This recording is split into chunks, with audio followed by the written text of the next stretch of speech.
And that brings us to our quote of the week, and it's from former President John F. Kennedy. And notice what he says here, and I wholeheartedly agree with him. Notice he says, "Let us not seek the Republican answer or the Democratic answer, but the right answer. Let us not seek to fix blame on the past. Let us accept our own responsibility for the future." And if our country ever come to a point where we can stop this blame game, I think that you can actually get something done in this country. It's gone on way, way too long. And that's it. That's the quote of the week. And that brings us to the Titusville report. And as you know, let me get my pen here. We're going round and round and round we go. Where do we stop? Nobody knows. And that's kind of what's been happening in Titusville. And we come back again to the issue of Chief Lau. We find out today that he says no to the release of the video, and you say, what, Chris? It's unbelievable, really. It's appalling to me. It's really appalling to me that the chief can, after getting a directive from all 5 city council members to release, or at least suggesting that he should release the video to the mother of the victim shot on February 7th of this year, and that's with the NDA too. So it wouldn't affect the outcome of the investigation at all, because and it was not just a general release, right? She's asking just for her to be able to see it herself, and maybe someone else that went with her. I think this is really insubordination. If he loves government, like he's said in one of the videos that was released when he was talking to Stan Johnston, if he loves government so much, why doesn't he respect the 5 duly elected members of our city council and release that video? Well, he will say that they're not my boss, that the city manager is my boss. And the question is, has the city manager told him to do it? I mean, they said for him to do it. I don't know, but obviously him releasing a statement saying he's not going to change, direction, I think it's unacceptable. So that he's doing that. We have our guest, correspondent Lance Fisher, who is former deputy chief of the Palm Bay Police Department. Lance, help me make sense of this. So I've been following the story a little bit, but not enough to talk about specifics. But I can tell you from past experience, right, that we have chiefs in administration that believe that they're there to protect the officers that are involved in shootings and use of force incidents. But that's incorrect. That's a false narrative. They're there to get the truth. They're there to get the truth. The officers have representation. They have defense attorneys. It's the chief and the administration's responsibility to get to the truth. It's the state attorney's job to handle the investigation along with FDLE, but it's the chief's responsibility. And I think this is where that we get mixed up, to protect the officers, and that's not true. Produce the truth. Whatever that truth is, good or bad, be transparent about it, because that's what we all talk about is transparency. Just be transparent. Do you suspect it's bad? I've known that when things are good, they'll usually release them pretty quick. So it tells me, and this investigation's been going on since February, yeah, there's probably some things that just don't look good.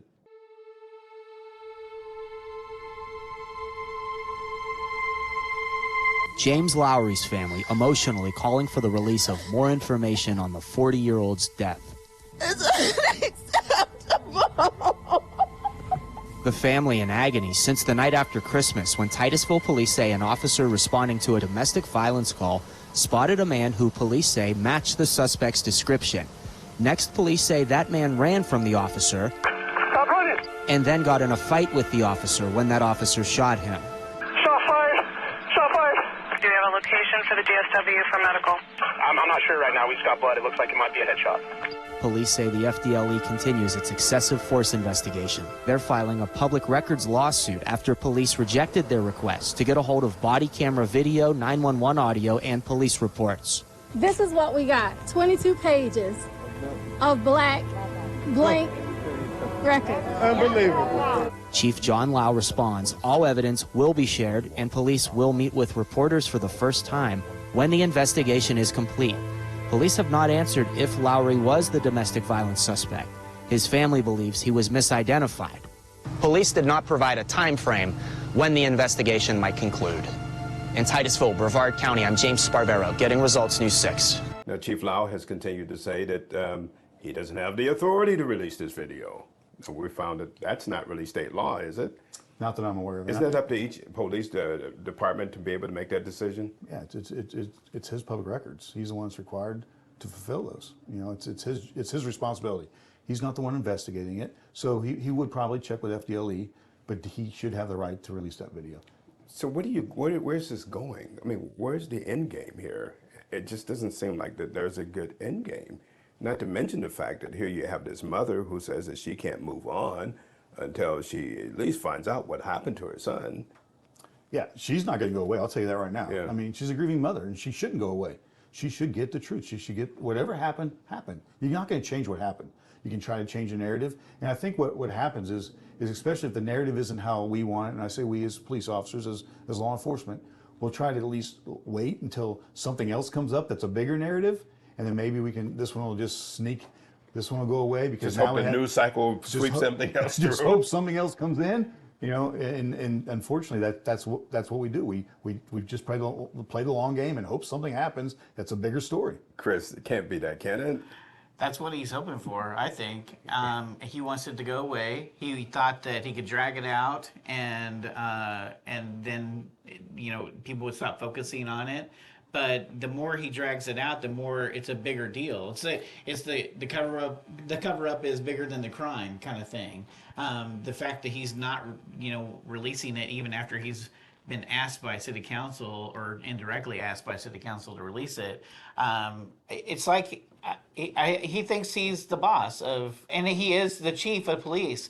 But like Lance said, he has a responsibility to the citizens, and he has a responsibility to show for the city that they're being transparent and that we can trust them. He's using a lot of respect that we all have for police and the tough jobs that they do, and he is abusing that. He's abusing that respect that all of them deserve for doing this, and he's going to be deliberately going against what the city council, the duly elected members of our city, and he thinks that he knows better than them. Well, it's kind of like he's thumbing his nose up at them. So what do you think, though, Lance, on the officers? If you're an officer right now and the city is going through this, what are you thinking? Well, the unfortunate part is, society doesn't see an individual police officer. They see a police force. Something will happen in Minnesota, and it'll affect officers throughout the country. So I can only imagine with this extra pressure, the scrutiny that the other Titusville officers are getting. And again, I don't know a whole lot about the case, but I guarantee that scrutiny is there. They're going on calls for service, and they're being scrutinized. And the longer that this holds out, the longer it drags out, there's going to be scrutiny. If the family is looking for the video, and there's an NDA, which I don't think I've ever heard of that, but even with that in place, I don't understand. Just let the mom see what happened. Just let her see it. It's not going to change. The narrative's not going to change. So what could be the negative effect of allowing her to see the video? There would be no negative. You're being transparent. You're showing your community that they can trust you. Even if we make mistakes, we're willing to let you know we've made a mistake. Because remember, officers make split-second decisions. Sometimes they're good, sometimes they're bad, and sometimes they're just ugly. They're good, but they just look bad. That's just the nature of the beast. And the narrative won't change. It doesn't matter how long you hold out. The narrative is not going to change. Do you anticipate that he would change his mind anytime soon? I would hope so. I would hope he would. I mean, especially if you're trying to protect your agency, because again, we're not there to protect our officers. They have legal counsel. They have representation for that. But you have to protect your agency. Every individual officer is being scrutinized right now. Every individual officer that was never on that shooting, that was off that day, is being scrutinized, unfairly scrutinized because of what they're seeing in the public. Good or bad, it's affecting them. We'll see what happens, but this just seems like a scorched earth policy. It doesn't make any sense. What is the end result of this? It doesn't make any sense to me. And we'll see what happens, and we'll keep you abreast on Brevard News as to what's going on.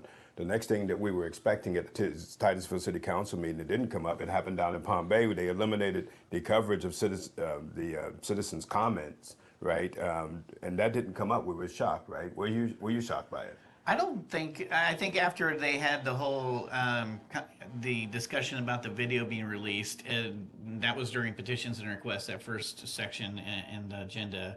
I think after that happened, and they heard that maybe we had talked about it or other people had been talking about it. Oh, they didn't hear about it. They don't listen to the Brevard. They don't listen to us at They don't all. listen to us. Those thousands of views don't come from anywhere. And I think any pressure they had on them before that, they probably decided not to bring it up. I mean, it wasn't on the agenda, so it would have been brought up as a discussion during their report, during the council members' report at the end, where they would say, I think we need to discuss this and put it on the next agenda. But they obviously didn't get to. So, Lance, they have already cut off citizen comment down in Palm Bay. And so what did you think when they did that? Well, I was disheartened because, our government is supposed to, it's about public speech. It's about talking to our government officials. And so they did. They refusing to show the public comments now, showing live stream the public portions of the council meetings.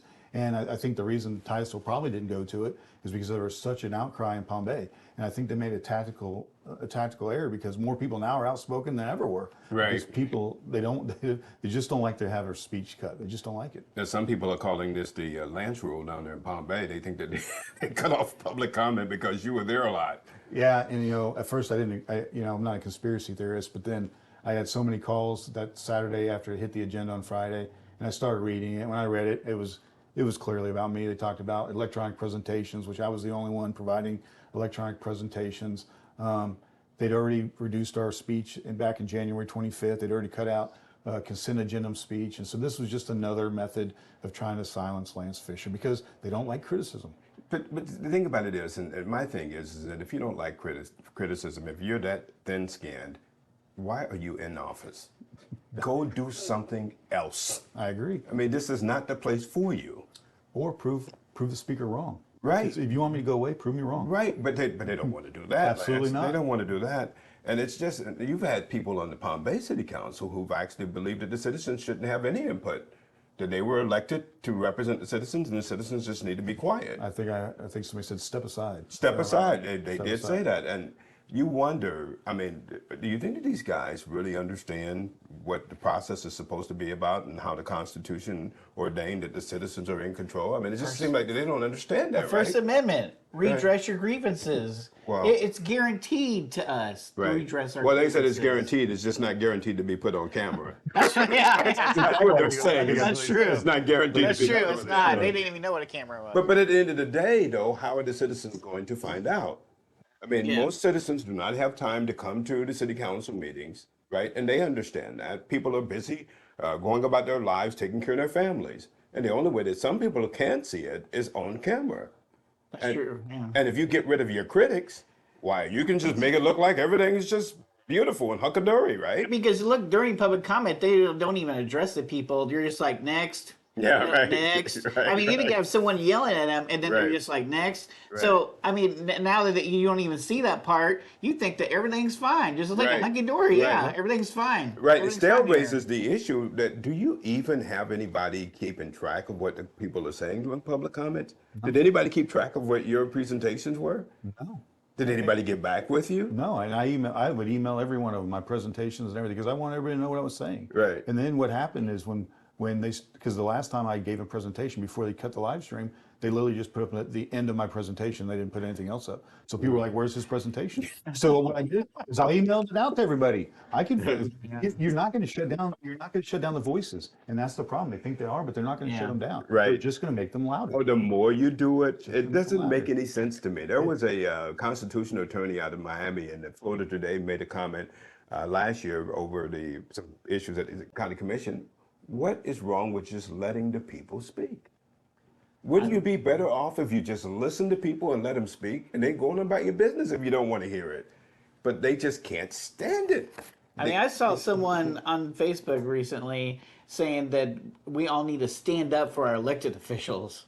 Like they need protection from us. Right. No, it's From our the other way speech. around. I know. I think the people need Is that protection crazy? from the public. It's like one of the most un-American things I've ever heard. They did have time, though, in the Titusville City Council meeting while everybody was basking in the euphoria of the Titusville City Council voting 5-0 to encourage Chief Lau to let Mrs. Charles see the video, they ended up passing a school zone camera passed by the City Council. And I've heard a statement said this week, we're not having to pay for it. Well, there's a lot of things you don't have to pay for that you probably don't want, right? Right. Well, you know what? I was thinking about that afterwards, and they said, no, we don't have to pay for anything. But actually, the law requires that they educate the public first. Right. And so part of that education is, they don't advertise stuff to the citizens without cost. Right. There's a cost to that. There's a cost to letting the public know that you're putting in cameras, and that's required by the law. So, and they're just not honest. And look, I told some of the people online as we were talking online, just be honest and just say what this is. This is a money grab. Don't try to cloak it under safety for kids and all of this that they're trying to do. This is a money grab because Megan read in the City Council the data that showed that it did not support that cameras were going to be better. There is no reason for them to do this. And you've seen this happen, right, Lance? 100%. And tell us some of the behind the scenes information that you see with this. Well, first off, to say that it's no cost is ridiculous because your citizens are paying it $100 at a time. Right. So there is a cost. And there's a cost because in Palm Bay, we pass these cameras and we have 7 traffic officers. So when they're going through 4,500 tickets a month, those traffic officers aren't out there directing traffic. Right. Their salaries are handling those tickets. So there is a cost. So yeah, I was in all the initial meetings when these speed cameras came up in Palm Bay. Again, as the deputy chief of Palm Bay Police Department, former deputy chief, I was in those initial meetings, and we got information from Red Speed. I don't know who you guys are going with, but they gave us some information from a small town in Georgia that had 17 cameras, and they were raking in $250,000 a month.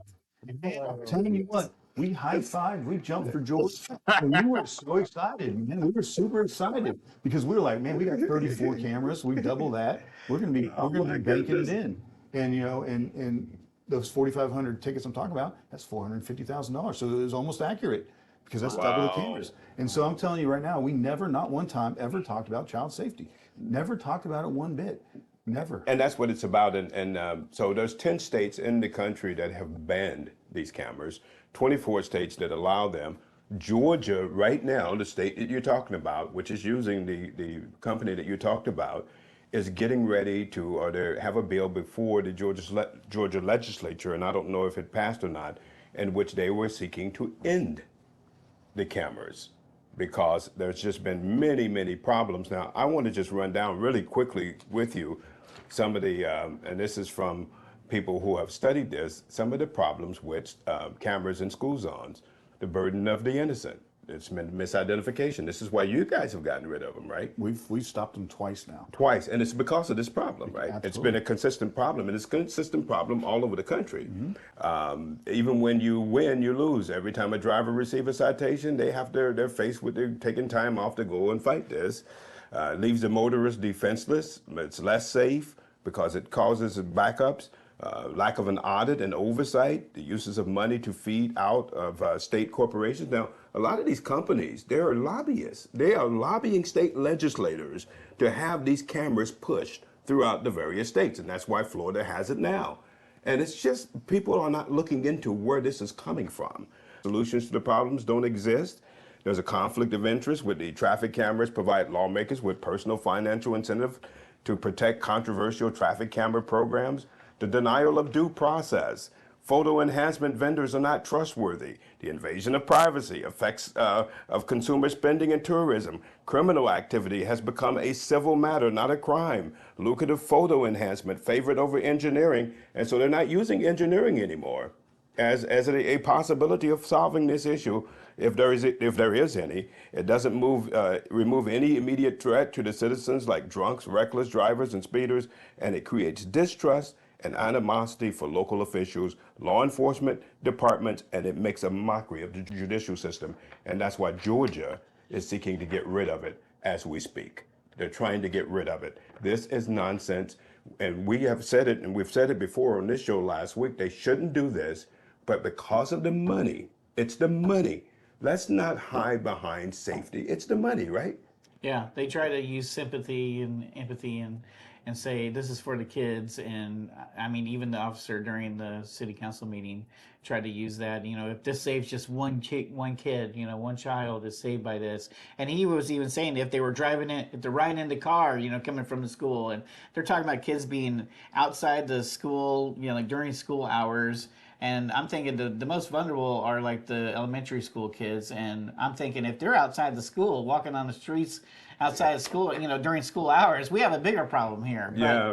But that's not what's happening. And there's no, they showed no data like, hey, this kid got struck over here on their bike, or this, this child over here had, an accident over here.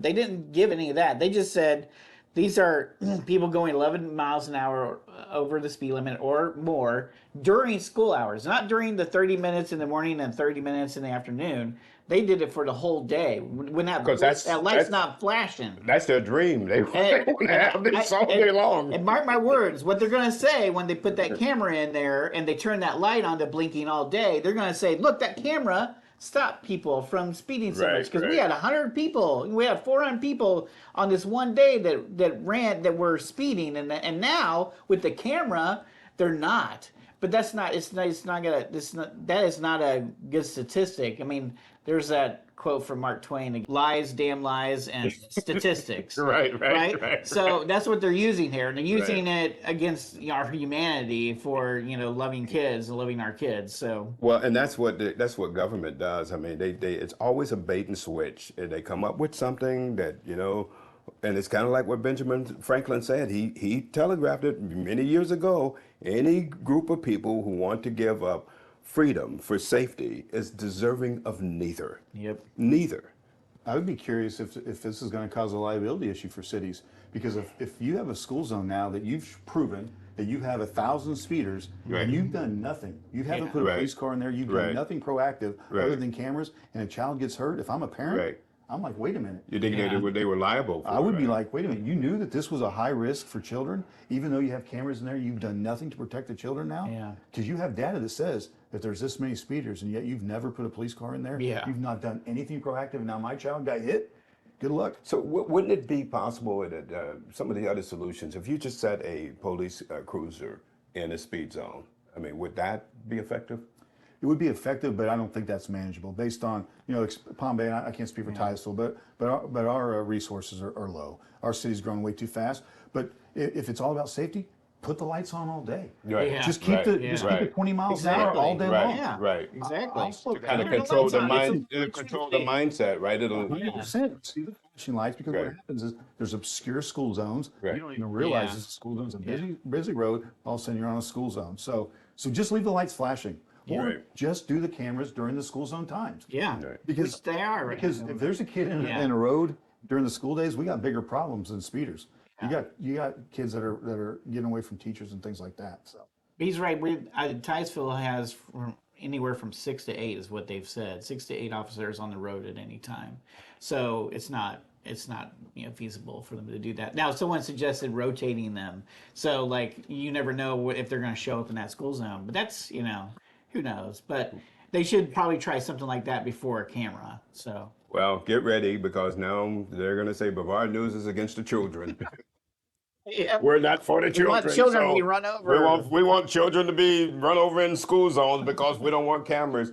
But last thing on this is, if you look and you do a Google search of the data for school zone cameras, all you get is all of the people singing praises about school zone cameras and how they work. Why? Because they have anecdotal evidence. It's anecdotal evidence. There is no data that you can find. You have to search deep and wide to actually find the data. And so you have these municipalities, they're just it's a boondoggle. They're making a lot of money off of this, and they don't want to back away from this at all. And it's just a shame. I think it's a shame. Be honest. Just be honest to the people. That's all the people want, is they want you to be honest. And this just seems like it went too far. As Titusville turns and turns and turns, and again, we'll turn with you again next week in the Titusville Report. And now for some news out of Palm Bay, and joining us on this segment of the Palm Bay News is our guest correspondent, Lance Fisher, who is former deputy chief of the Palm Bay Police Department. And Lance, as always, as Titusville turns, I guess, what did we say about Palm Bay? They're doing some turning as well. This week we had Mayor Medina, who gave his State of the City address. He did. He opened it up. We had a special council meeting before the council meeting, and he spoke with a lot of the things that the city has done over the last year, highlighting, of course, always highlighting the goods. But he did a good job. He highlighted Sacrifice Park, which is something that he brought to Palm Bay to honor the fallen officers and first responders, to include firefighters and actually some citizens that were that lost their lives during the 1986 thing with Grogan and Johnson. So he did a lot of good there. So he highlighted that. He highlighted some things that our public works had done in our parks. We've done a lot of good things in our parks. So we took, I think it was about a 5 to 7 minute video, and he highlighted a lot of good things that the city had done.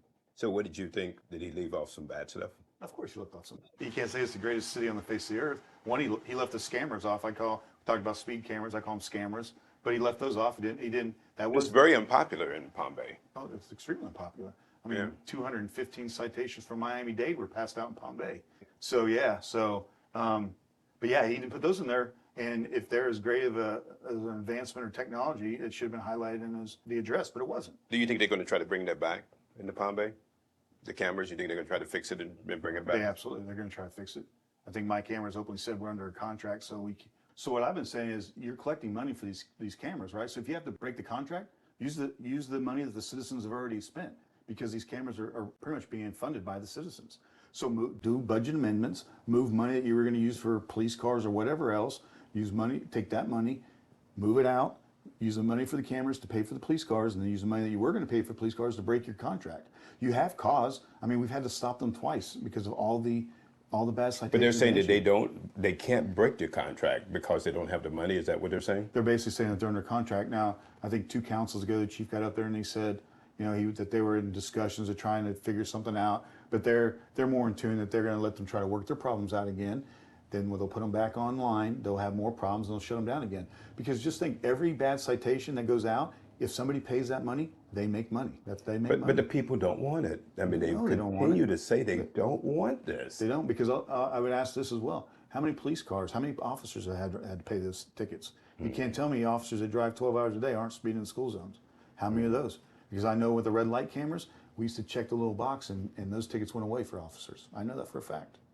So it's not even-handed? It absolutely is not even-handed.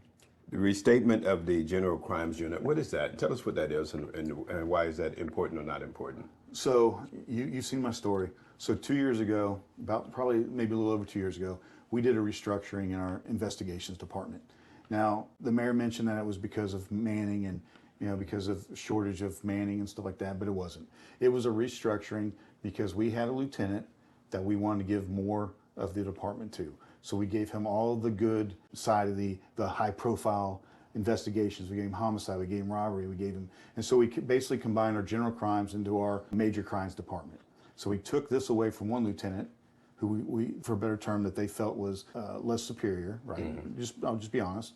And they moved it over to another lieutenant and gave him more authority. He was a part of the loyalists. He was a part of the problems I've been talking about. And so that's what he did. So for 2 years, we didn't investigate general crimes. So break it down and tell me, what is a general crime? It's somebody that you would be handling vehicle burglaries, residential burglaries, your not your robberies, your violent crimes and stuff like that. So that would go over to your violent crimes. Okay. So you have your homicide. Basically, we used to call it a homicide detective division. So basically, that's what they did. They took all the investigations, put it under one, and they gave one detective evidence, and they gave him SVU, your Special Victims Unit. That's literally what he had. And so, but we weren't investigating any general crimes. So vehicle burglaries, residential burglaries, we were just checking a box and closing them out. How do you not? So somebody call you and say my car was stolen. You come out and say, okay, file the report. That's it. That's it. We had a gentleman call in. He was a private investigator. He went out and investigated his own crime. He found the car on camera in Melbourne. He found out that I think it was Titusville or Rockledge had found the car, identified some people, and we literally did nothing on it. I had an officer that had their gun taken out of a vehicle, and I found out we didn't even investigate the crime. Our own officer had a firearm taken out, and a month later, I'm like, why did we not investigate this? No, Rudy Giuliani said back some years ago that when he cleaned up New York City, particularly Times Square, one of the ways that he did it was cracking down on petty crime. Absolutely. That petty crime actually led to bigger crimes. Absolutely. Is that true? That's 100% true, right? Because if I get away with this, I'm absolutely gonna. It's just like I talk about in law enforcement, right? If we let people get away with small things, those small things get bigger until there's a point in time when you can't control those things. But it's the same thing. If somebody's committing small crimes, they're going to commit big crimes. So this is a good thing, bringing back the General Crimes Unit. Absolutely. Should have never been Should have taken out. never been. We learned right off the bat, and I don't know why we waited 2 years to bring it back. We knew right away that it was the wrong thing to do, but it was just to try to better a couple people in the agency so that they could get the spotlight on them, and that's what it all came down to. New city manager Matthew Morton takes office. You knew the old city manager. Is there any difference? Well, he took over. Mr. Morton took over on May the 1st, so he hasn't been there. I sat through the interview process. I took a Saturday and I sat through there, and I actually went to the podium and I gave my spiel for Mr. Morton. I actually gave him the Lance Fisher endorsement, if you will. He talked about accountability, integrity, and things like that. He talked about how he would sometimes make decisions that the council wouldn't be happy with. So knowing my situation, I was pretty excited to have him, city manager, come in there when he talked about accountability, how he had an outside investigation against his previous human resources department. And knowing what I know, that I believe that there needs to be outside investigators to come into the city of Palm Bay. So I've been excited. He's only been there 2 weeks. I did ask to meet with him, and he graciously declined. And then he called me up and said, maybe we can find a venue to talk. He said, give me a couple of days, and it's been over a week. So do you think you give him a pass on that? Do you think he's just getting acclimated to the job, or do you think he's giving you the cold shoulder? It's going to be the cold shoulder. Yeah. I'm okay with that. Yeah. Like I said, Palm Bay lawyered up on me September the 6th, 2024, and he's just falling right in line with that. If you change your mind about him. I haven't changed my mind about him. It's still way too early, so I can always hope for the best. But I hope he does right for the citizens, because Palm Bay has always had a black cloud over its head with city managers, right? So I'm hoping that he can change that. And to do that, he does have to hold people accountable, and he has to have the integrity that he stood at the podium on that day and during his interview, and he needs to hold strong with that. Well, we'll see, and we'll keep track of him. And the last thing is the Charter Review Commission was named. And so we have Ron Norris, we have Tyler O'Neill, Pastor Mark Miller, Thomas Guam, who is over the Palm Bayer. He does a pretty good job with that. Eileen Sepp, Ruth Kofold, Jordan Chandler, Phil Weinberg, Pastor David Myers, Pastor Kenneth Wayne Delgado. And so they are supposed to be looking at the charter of Palm Bay and seeing if any changes need to be made. Is this what they're doing? That's what I'm hoping for. I think so. I know what I saw in council, and I know a lot of these people. Through my career and recently through a lot of these people I've been speaking with my situations going on. So they have a great group. So if there's a group that's going to change the charter and do the right thing, this is absolutely the group to do it. They're very knowledgeable. I've heard most of these individuals I've heard speak at council, so I'm pretty excited about that. I think our council and the mayor, I think they pick a quality group here. So I'm hoping they do look at the charter, because I think there are probably, I don't know a whole lot about it, but I was told that the charter does not allow the council to address my situation. And so to me, that's crazy that you can't turn to your right and look at the city manager and be like, hey, we're concerned about what this gentleman is saying. Can you do an investigation? And they can't give the concerns. So I was informed last night that our charter doesn't allow that.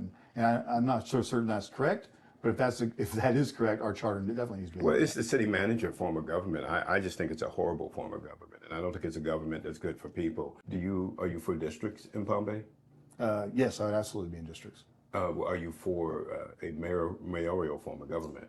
I honestly like the council form, especially Mayor Medina and I have disagreed on a lot of stuff. So I can only imagine if he absolutely controlled the government in Palm Bay. So I guess I would say with the right mayor, I would say it. I just don't know if Palm Bay has that right mayor. But that's what people keep saying. And so the problem with the city manager form of government, though, is you have the person that is the CEO of the city. It has no contact with the people. He's not accountable to the people. And so there's a layer of government between he and the people, the city council.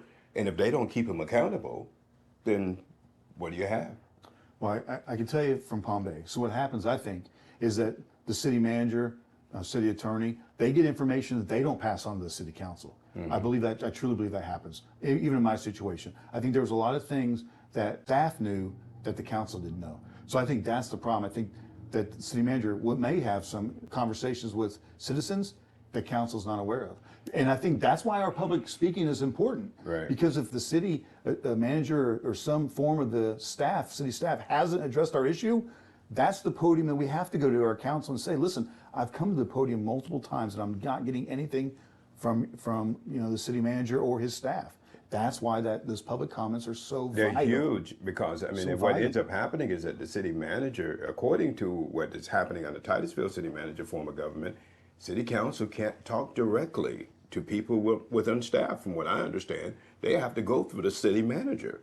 It's a bad form of government. Oh, And I don't like that. yeah, it's a bad form of government, and I think that the citizens are really suffering under it, and hopefully we can get some referendums where that changes.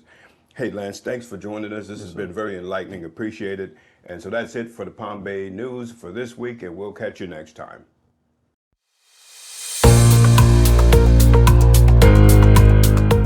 Now to Brevard News, your responses. These are the best responses to our content this past week. On our poll as to whether America was a Christian nation, Chandler Langevin, sorry if I brutalized your name there, said 9 state constitutions in 1787 required Christian religious tests for office holders.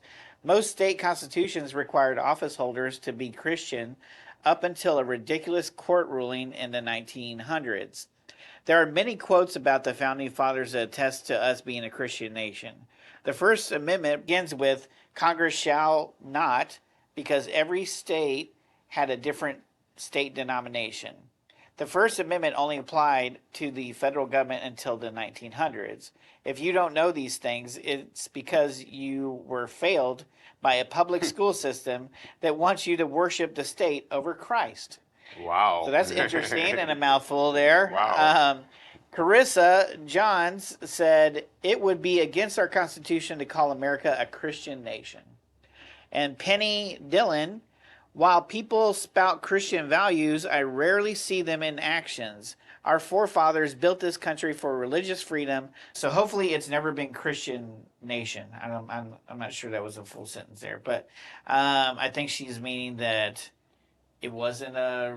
Well, you can see that it wasn't embedded in the Constitution that it was a Christian nation, but the people that wrote the Constitution were Christian of some nature. Some of them were deists, of course, but at the end of the day, the scripture, the Bible, was the basis of a lot of what they wrote the Constitution from. And they ended up saying that this country or this Constitution was fit for only a moral people, and it's not suited for any other. So it's not a Christian nation per se in terms of they didn't write it into the Constitution, but the basics of a foundation of the Christian values were written in it, wouldn't you think? Yeah, I think so. I mean, I think you have to be a moral nation to be a good one. Katie Bailey said, we escaped England so we wouldn't have religion forced down our throats. The U.S. is a melting pot for a reason, and all cultures, religions should be supported and respected. And I definitely think it's a melting pot. I think that's one of the reasons why our founders, they were being persecuted as a different type of Christian. Correct. Like Protestants, Right. over there in the Catholic England. Gina Flynn said this country was founded on Christianity.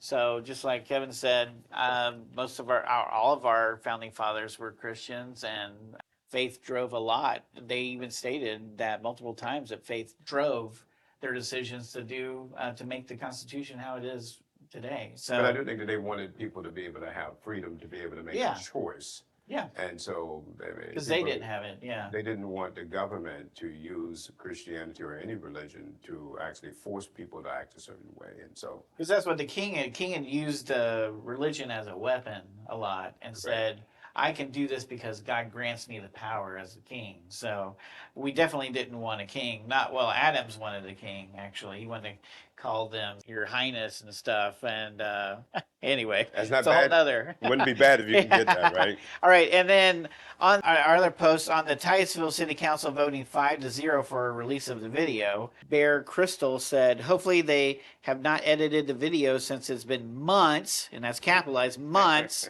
since it occurred. And I agree with you. It's been months since it occurred. They wouldn't do that. No, I course hope not. there's some controls on that. I think there is. I've heard there are. Lachelle Albritton, that's crazy. They hiding something with an emoji. I think it's an emoji on their head, praying for the family, and we all do pray for the family. We pray that the mom can get through this, and we hope that she gets some closure sometime soon. Lisa Osborne. So all of this talk that it's out of Chief Lau's hands has been garbage. If it was out of his hands to decide, there would be no need for this vote. I think she's right there. I think she's onto something. Jennifer Cadiz, I think that's how you say it. My heart breaks for her, having to watch the final moments of her son. Crying emoji. I couldn't imagine. I know God will give her strength. Praying hands. So once again, that's mostly what this is about. I mean, it's not just about transparency. As you can see, people are like, this is for the mother. And this vote was specifically just to show the video to the mother. And that's what it was about. And that's why it's interesting that as we said today, we have a report that Chief Lau has told the Florida Today that's not going to happen. He's not moving off his stance. And so it's really interesting to see that. And you just ask, what is the end game here? It doesn't seem to make any sense, but we'll find out. There's got to be a landing place at some point in time, and we'll see. Sometime soon, hopefully. We'll see. Well, thank you for joining us on this segment of Your Responses.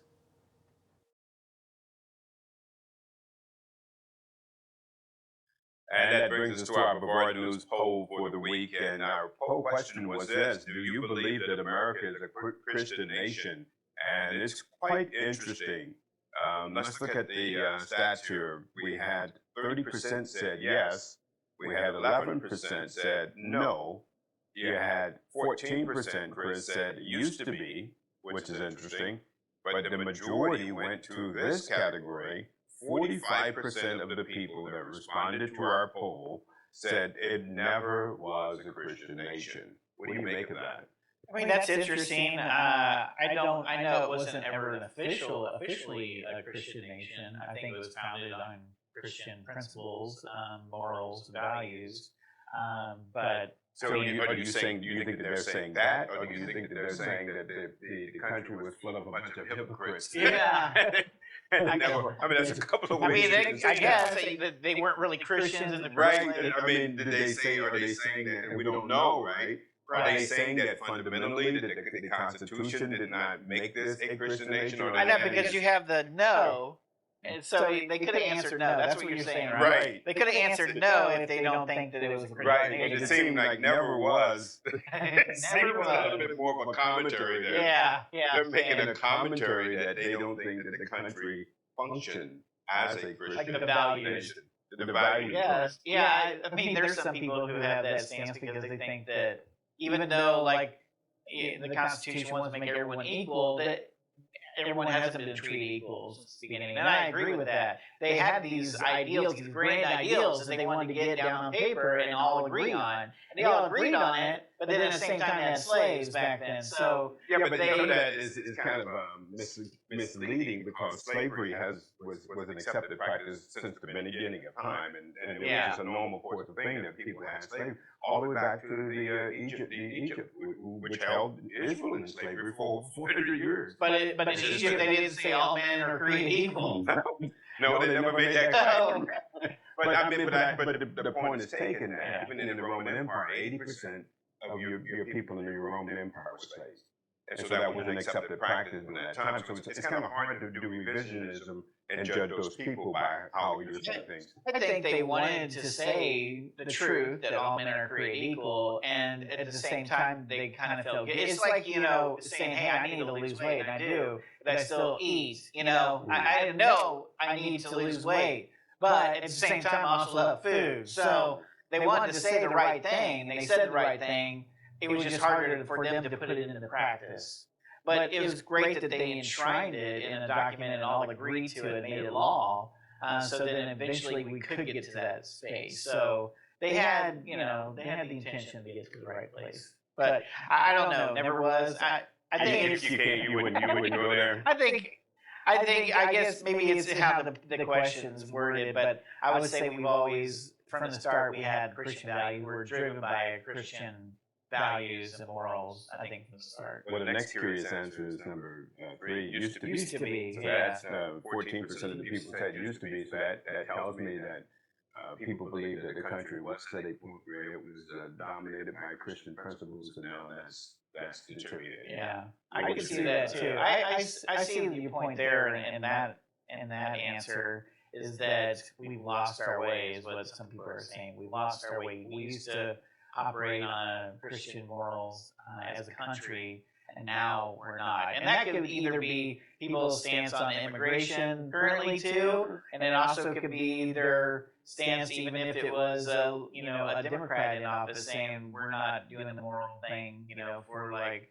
for helping another country or something that some people agree with. But if you just look at crime stats and all of these things and family, and that's true. you look back when we were growing up, as an example, just crime, everything was just different.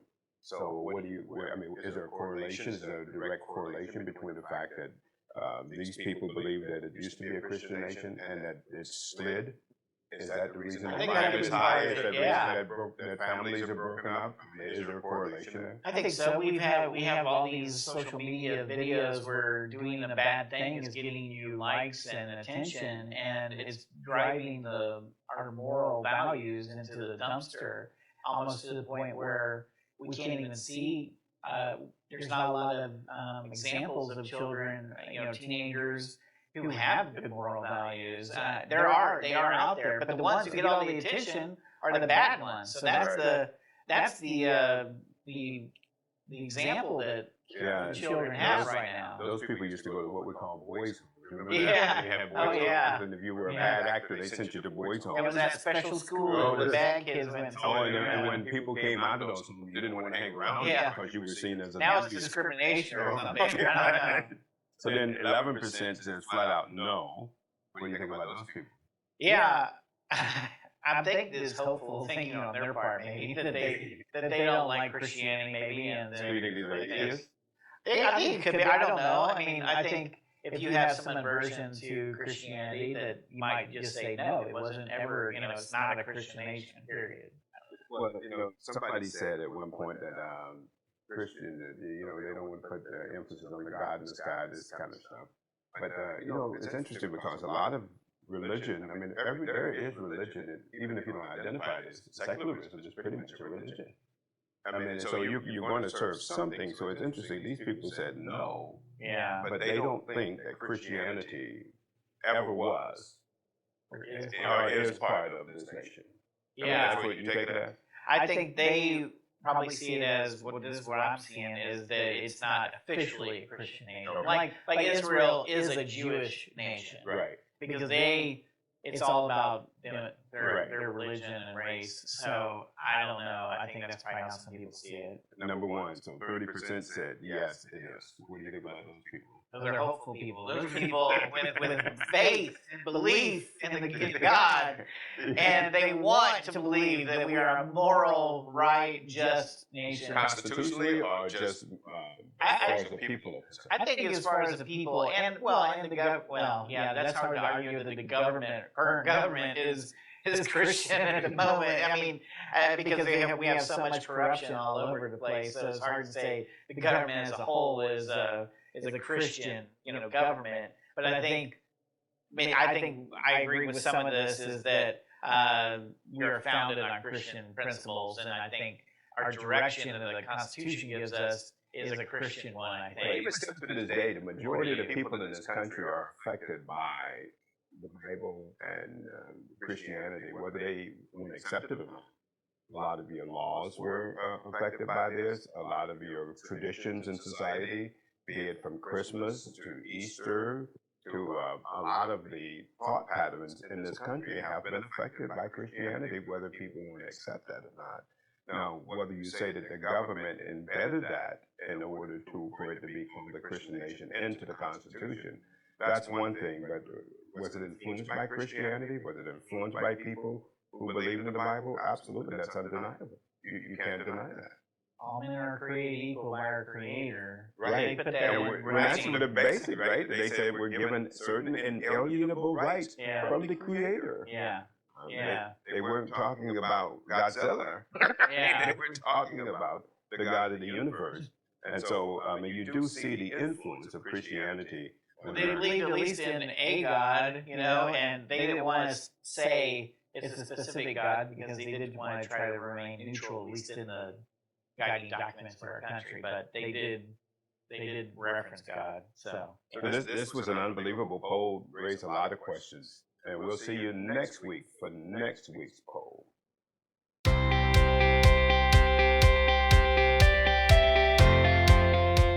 And that brings us to our kudos of the week. And so kudos to you, Herman Cole, who gave the second and the motion by member Megan Moscoso to allow for Chief Lyles to be able to show the video to Samantha Charles. And so kudos to you, Herman. If you step to the plate and you actually hit it at the ballpark, kudos to you. Also, kudos to Samantha Charles. You showed courage in being able to get up again, yet again, before the City Council of Titusville and to advocate for being able to see the video. We really feel what you're going through, and I know it's not easy, but you've gotten stronger, and you can see that your strength was on display this past Tuesday, and kudos to you. And that brings us to my 2 cents. High school graduation ceremonies began across Brevard County this week, and many high school graduates are beaming with anticipation of walking across the stage and receiving their high school diploma. I received mine 46 years ago. It boggles my mind. It seems like yesterday. My granddaughter, Jordan, will receive her diploma this week. I remember when she started, and again, it seemed like yesterday. Now, my message to Jordan and to all in the 2025 graduation class, life truly comes at you fast. My advice to the 2025 graduates, if they were to ask me what the single most important thing that I found as the key to living a meaningful life is, well, I would say to avoid self-centeredness at all costs. My parents did not emphasize to myself and my siblings to focus on academic success, though 9 out of 16 graduated from college. Their emphasis was upon having a proper spiritual foundation, which they knew would build the proper foundation for navigating through this life. Far too many Americans have achieved the American dream, but they've experienced a hollow experience in their personal life. The culprit may be due to self-centeredness with no purpose outside of their own selves. Many have identified self-centeredness as the biggest cause of mental problems that many are suffering today. Psychology Today writer Leon Seltzer stated in an article, "I believe self-centeredness to be the very cause of depression. And not just depression, but every ailment in the world as we know it. The irony is, I can only see this now with hindsight looking back in my mind state when I was depressed.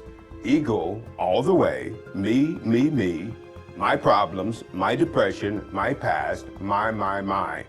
And that's what is happening a lot. To those 2025 graduates who are graduating this year, if you're listening to me, this would be my advice. Run from this enemy and your life will be made richer. And that's my 2 cents.